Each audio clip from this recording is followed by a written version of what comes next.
بسم الله الرحمن الرحيم الحمد لله والصلاة والسلام على رسول الله እነዚህ ቁርአንዮች የሚባሉ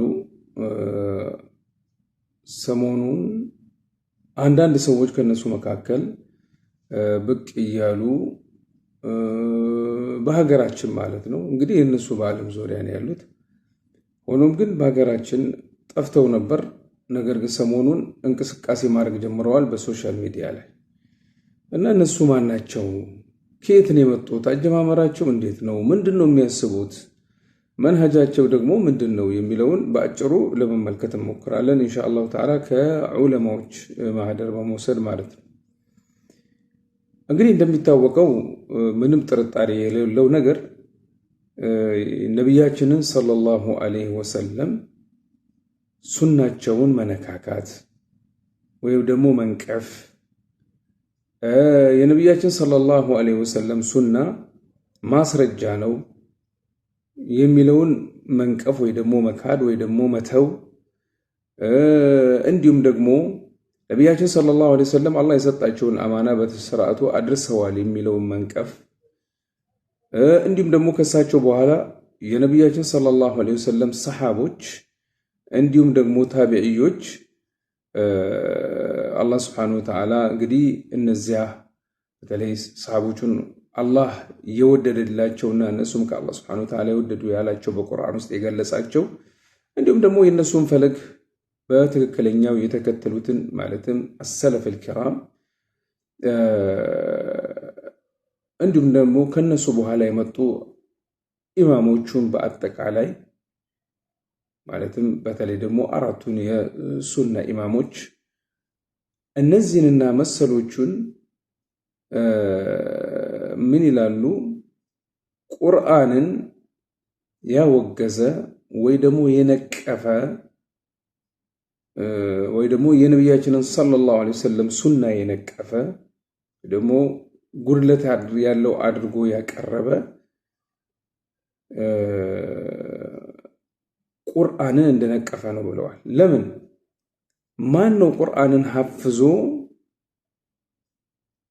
ያስተላለፈልን ከነብያችን ሰለላሁ ዐለይሂ ወሰለም ቁርአንን ሐፍዞ ሸምድዶ ያስተላለፈልን እነሱ ናቸውና እነዚህ ድንቅ የአላህ ባሮች ናቸው ሰሃቦች ታቢዒዎችና ከነሱም በኋላ የመጡት ማለት ነው አንዱ ካንዱ እየተቀባበለ በትክክለኛው መንገድ ምንም ነገር ጉድለት ሳይኖርበት ያስተላለፉልን እነዚህ ናቸው ታዲያ ሱናን መንቀፍ ቁርአንን መንቀፍ ነው ብለዋል ዑለማዎች الله سبحانه وتعالى من إلان من يطع الرسول فقد أطاع الله ومن تولى فما أرسلناك عليهم حفيظا إلى الله سبحانه وتعالى ملك تنيون يمتاز السو برقتم الله انتهزز كتئزاز ميشش سو دقمو من يهونا أساس على الله سبحانه وتعالى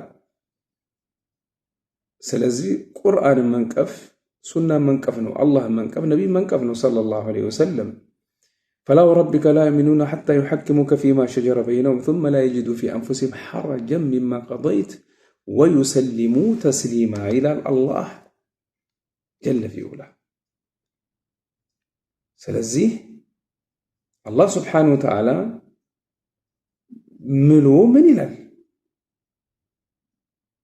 عنداتشو በተከራከራችሁበት ነገር ፍርዱን ነብይ ሰለላሁ ዐለይሂ ወሰለም ካላስፈረዱ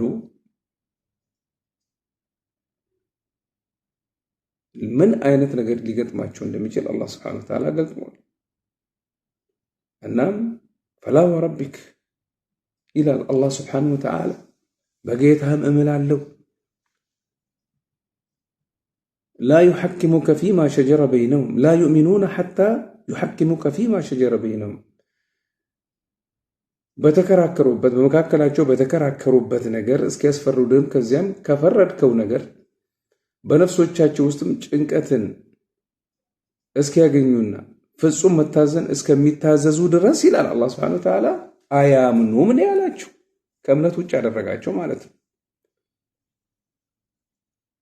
እንዲሁም አላህ Subhanahu Wa Ta'ala በሌሎች አያት ቁርአን በርካታ የቁርአን አያቶች ነብይን መታዘዝ ረሱልን መታዘዝ አላህን መታዘዝ መሆኑን ይገልጽልናል እሳቸውን እምቢ ብሎ መካድና እሳቸው ያዘዙትን እምቢ ማለት ወይ ደግሞ መጨቃጨቅና የእሳቸውን ፈለግ እምቢ ማለት ክህደት እንደሆነ አላህ ይገልጽልናል። ወመን ዩሻቂቅ ረሱለ ሚን ባዕድ ማ ተበየነ ለሁል ሁዳ ወየተቢዕ ገይረ ሰቢሊል ሙእሚኒን ንወሊሂ ማ ተወላ ወኑስሊሂ ጀሃነም ወሰዓት መሲራ ይላል አላህ ጀለ ፊ ዑላ። ከነቢይና ሰለላሁ ዐለይሂ ወሰለም የመልእክተኛውን መንገድና የሙእሚኖችን መንገድ የማይከተል ሰው ያ ጥመትን የተጣመመ የሰመው መሆኑን አላህ ስብሓነሁ ወተዓላ ይገልጽልናል። ገሃነምም እናስገባዋለን ይላል አላህ ስብሓነሁ ወተዓላ። ቁርአንን በቁርአን ብቻ ወይ ደግሞ በዚህ ዘመን በፈለግኩት መንገድ እፈታዋለሁ ማለት ትክክል አይደለም ማለት ነው። እሳቸው ለኡማው አስተምረው ባለፉት መንገድ ነው ቁርአን የሚፈታውና ተፍሲር የሚሆነው። እንዲሁም ደግሞ ሰለፎች በተረዱትና ለኡማው አስተምረው ባለፉት መንገድ ማለት ነው። ታዲያ ይሄ መንገድ ከየት መጣው? እንደ የቁርአኑን አያቶች ከምን ይላሉ ዑለማዎች? ከመቶ በላይ የሚሆኑ የቁርአን አያቶች አሉ በዚህ ዙሪያ ቢገለጹ ይላሉ። ታዲያ ይሄ ከየት መጣ ለሚለው ባጭሩ ምን አሉ? አስሉ هذا الرأي الفاسد ይሄ የተበላሸ መንገድ መሰረቱ አሉ አነ الزنادقة እነዛ የተጣመሙት ኢማንን ግልጽ አድርገው እያሳዩ በውስጣቸው ኩፍርን የደበቁት ወጣኢፈቱን ሚን ጉላት ራፊዳ ከራፊዳ ከሺዓዎች የሆኑ ወሰን አልፈው እጅግ አጥብቀው መንገድን የሳቱት ከነሱ መንገድ የመጣ ነው ይላሉ። ምን ማድረግ? ሱናን በሁጃነት ያለ መቀበል ማለት ነው። ቁርአንን ብቻ ይዘን በቁርአን ብቻ ነው የሚሉት ከነሱ የመነጨ ነው ይላሉ። ነስአሉላህ አልዓፊያ። ስለዚህ ወንድሞቼ አላህ ሱብሓነሁ ወተዓላ መንገዱን ይምራንና እሱ የወደደውን መንገድ ያሳየንና ቁርአንና ሱና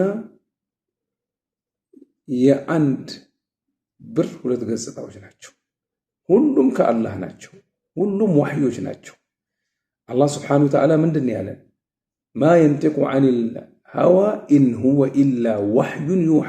ከራሱ ከነቢይ ሰለላሁ ዐለይሂ ወሰለም ከነፍሱ የሚናገር የለም አላህ ስብሓነሁ ወተዓላ ወህይ ቢያደርግለት እንጂ ብሎናል አላህ ስብሓነሁ ወተዓላ በሱረት ነጅም ወነጅም ኢዛ ሀዋ ማ ضለ ሳሒቡኩም ወማ ገዋ ማ የንጢቁ ዐኒል ሀዋ ኢን ሁወ ኢላ ወህዩን ዩሓ። ወህይ ነው የነቢይ ሰለላሁ ዐለይሂ ወሰለም ቃል። ቁርአን ለፍዙም ማዕናውም ሁሉ ነገር ከአላህ ስብሓነሁ ወተዓላ ሲሆን ሱና ደግሞ ማዕናው ከአላህ ሆኖ ለፍዙ ከነቢይ ሰለላሁ ዐለይሂ ወሰለም የሆነ መሆኑን ሁላችሁም የምታውቁት ነገር ነው። ስለዚህ አኢማዎች ስለዚህ ዙሪያ ተናግረዋል።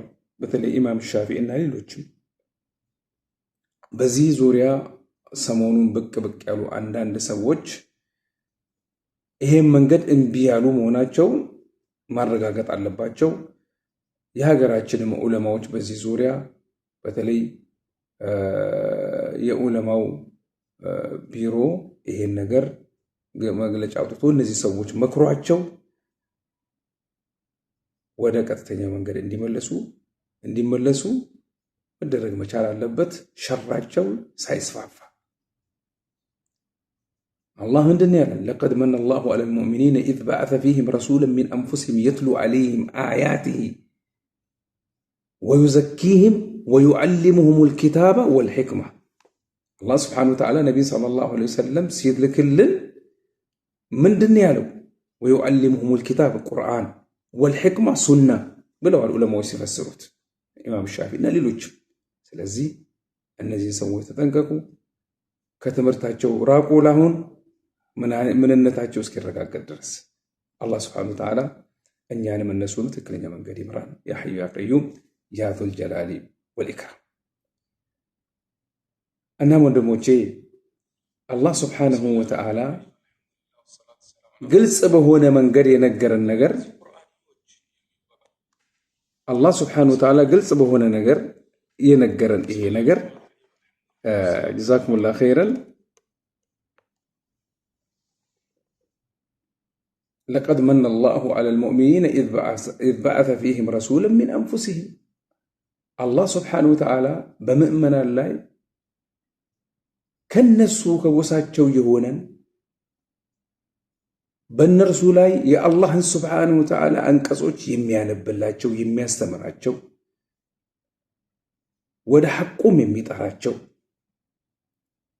መጽሐፍና ጥበብን መጽሐፍ ቁርአን ጥበብ ደግሞ የነቢ ሰለላሁ ዐለይሂ ወሰለም ሱና ብለው ፈስረውታል ዑለማዎች የሚያስተምራቸው የሆነን መልእክተኛ በውስጣቸው አላህ ስብሓንሁ ወተዓላ በላከ ጊዜ በእርግጥም አላህ መልካም ነገር ለገሳቸው እነርሱም ከዚያ በፊት በግልጽ ስህተት ውስጥ ነበሩ ይላል አላህ ስብሓንሁ ወተዓላ يا أيها الذين آمنوا أطيعوا الله وأطيعوا الرسول وأولي الأمر منكم فإن تنازعتم في شيء فردوه إلى الله والرسول بهونا نجر بتكرراتشو جزء ودا اللهنا ودا نبيو مجلس ودا قرآننا ودا سنة مالتنا سلزين نزين سووش ብዙ ሰዎችን ወደ ጥመት መንገድ ሳይወስዱ በጣፋጭ አንደበት ሳይሸውዱ መመከር አለባቸው እነሱም ወደ ሐቅ ይመለሱ ዘንድ እነሱም ሐቁን ያውቁ ዘንድ ምናልባት ተሳስተው ከሆነ የሚያሳስቱ ነገሮች በዚህ ዘመን እጅግ በዝተዋልና እጅግ በተለይ ደግሞ በሶሻል ሚዲያ ሐቅን ባጢል አርገው የሚያቀርቡ ባጢልን ሐቅ አርገው አላብሰው አሳምረው የሚያቀርቡ በዝተዋልና ሰዎች እነዚህ ሰዎች ዙሪያ ሳይበዙና ሳይሰበሰቡ መመከር አለባቸው እነሱም እንዲመለሱ እንዲሁም ደግሞ እኛም ቤተሰብ የሆንን ልጆቻችን ማንጋ መድረስ መቅራት እንዳለባቸው ማወቅ አለብን ዑለማዎችና መሻይኾችም እነዚህን ሰዎች ወደ ሐቅ እንዲመለሱ መጥራትና እምቢ ካሉ ማሳወቅ በገሃድ እንዲታወቁ ድረስ የማድረግ ያስፈልጋል እነዚህ ቁርአንዮች የሚባሉት እንደውም አንዳንድ ዑለማዎች እንዳሉት አሪክዮች ነው ያሏቸው ይባላል ምክንያቱም የነቢያችን ሰለላሁ ዐለይሂ ወሰለም ሐዲስ መሰረት ማለት ነው ልክ የነቢያችን ሰለላሁ ዐለይሂ ወሰለም ዩሽኩ አየቅዐደ ረጁሉ ሙተኪአን ዐላ አሪከቲሂ ዩሐዲሱ ቢሐዲሲን ሚን ሐዲሲሂ ፈየቁል በይነና ወበይነኩም ኪታቡላህ የሚለው ሐዲስ ማለት ነው አሪካው ላይ ተቀምጦ ወንበሩ ላይ ተቀምጦ እነዛ አሪክዮች ናቸው ያሏቸው ዑለማዎችም አሉ ስለዚህ ጀዛኩሙላህ ኸይረን ከማን ኢልም መውሰድ እንዳለብን ማወቅ ያስፈልጋል ዲናችንን በትክክለኛው መንገድ በሐቁ መንገድ ማወቅ ያስፈልጋል ቁርአን የነቢን ሰለላሁ ዐለይሂ ወሰለም ጣዓ የሳቸው መታዘዝ ከመቶ በላይ በሆነ ቦታ ያዛል ወማ አታኩም الرسول فخذوا ما نهاكم عنه فانتهوا ሌላ ነገር ይቅርና ወንድሞቼ እነዚህ ሰዎች እኮ ቁርአንዮች ናቸው እነን የሚሉት እንዴ ቁርአን ለምሳሌ ወደ አምስቱ የእስልምና አርካን ብንመጣ ከሸሃዳ በኋላ ለምሳሌ ላ ኢላሃ ኢላላህ የሚለው 7 ሸርጦች አሉት ብለናል ታዲያ 7ቱ ሸርጦች በቁርአን ውስጥ 1 2 3 4 ተብለው ተገልጸዋል እሱን እለፉት እስቲንባጥ ሊሉ ይችላሉ ሰላት ወአሙዱሁ ሰላህ አይደለም ነብያችን ሰለላሁ ዐለይሂ ወሰለም ያሉት ታዲያ ለምሳሌ ዙህር ሰላት 4 ረካዓ ነው የሚሰገደው 4 ረካዓ ነው የሚል እነዚህ ሰዎች ይሰግዳሉ ሰላት ይሰግዳሉ ነገር ግን ቁርአን ውስጥ 4 ረካዓ ነው የሚል አለ የለም ነብይ ናቸው ያስተማሩት ጅብሪል መጣ አስተማራቸው እሳቸው ብለው ማስተላለፉ አስር ሰላት 4 ረካዓ ነው እንደዛው አስተማሩ መግሪብ ሰላት 3 ረካዓ ነው እንደዛው አስተማሩ ኢሻ ሰላት 4 ረካዓ ነው እንደዛው አስተማሩ ሱቢ ሰላት 2 ረካዓ ነው እንደዛው አስተማሩ እንደዚህ ነው ሱናው ያስተማረው ወደ ዘካኑ ኒሳብ የወርቅ ኒሳብ ስንት ነው? የብር ኒሳብ ስንት ነው? የጥሬ ገንዘብ ኒሳብ ስንት ነው? የከብቶች ኒሳብ ስንት ነው? የንግድ የሽያጭ ስንት ነው ኒሳብ? በቁርአን ውስጥ ተገልጾ አልተገለጸ። ሱና ነው ያብራራው። የነቢ ሰለላሁ ዐለይሂ ወሰለም ሱናን ያብራራው። እነዛ ሰሃቦች ልክ ቁርአንን ሐፍዘው እንዳስተላለፉልን ሁሉ የነቢንም ሰለላሁ ዐለይሂ ወሰለም የቁርአን ትንተና በዚሁ መልኩን ያስተላለፉልን ረዲየላሁ ዐንሁም ወረዱ ዐንሁ አላህ ያላቸው ማለት ነው። ስለዚህ ሐጅን ውሰዱ። 5ቱን አርካን ብለናል። ሐጅ ጠይብ ጠዋፍ ስንት ጠዋፍ ነው የሚጠወፈው? ሳኢ ስንት ነው የሚደረገው? ሚና ማደሩ ይቅርታ፣ መጀመሪያ አረፋ ላይ መቆሙ፣ ከዛ ወደ ሙዝደሊፋ መምጣቱ፣ ከዛ ወደ ጠጠሮችን መወርወር፣ ሚና ማደር፣ ጠዋፊል ኢፋዳ፣ ጸውር፣ ይሄ ሁሉ እኮ በሱናን የተገለጸው። ስለዚህ ጀዛኩሙላህ ኸይረን። አላህ ይርዳን። አላህ ወደ ቀጥተኛው መንገድ ይምራን። ሁላችንንም ሊመከሩ ሊመለሱ ይገባል። አላህ ሱብሓነሁ ወተዓላ ቀጥተኛው መንገድ ይምራን፣ በቀጥተኛው መንገድ ላይ ያኑረን። የራፊዳ የሺዓዎችን መንገድ የሆነና እንዲሁም ደግሞ ከዛ የሚበለጠው አልፈው ይሄዱ አሉ። የእነሱን ፈለግ የምትከተሉ እንዳትሆኑ በሏቸው። አላህ እኔንም እናንተንም በሚወደው መንገድ ላይ ያኑረን፣ በዚያው ላይ ያኑረን፣ በዚያው ላይ የምንሞት ያርገን። سبحانك اللهم وبحمدك أشهد أن لا إله إلا أنت نستغفرك ونتوب إليه.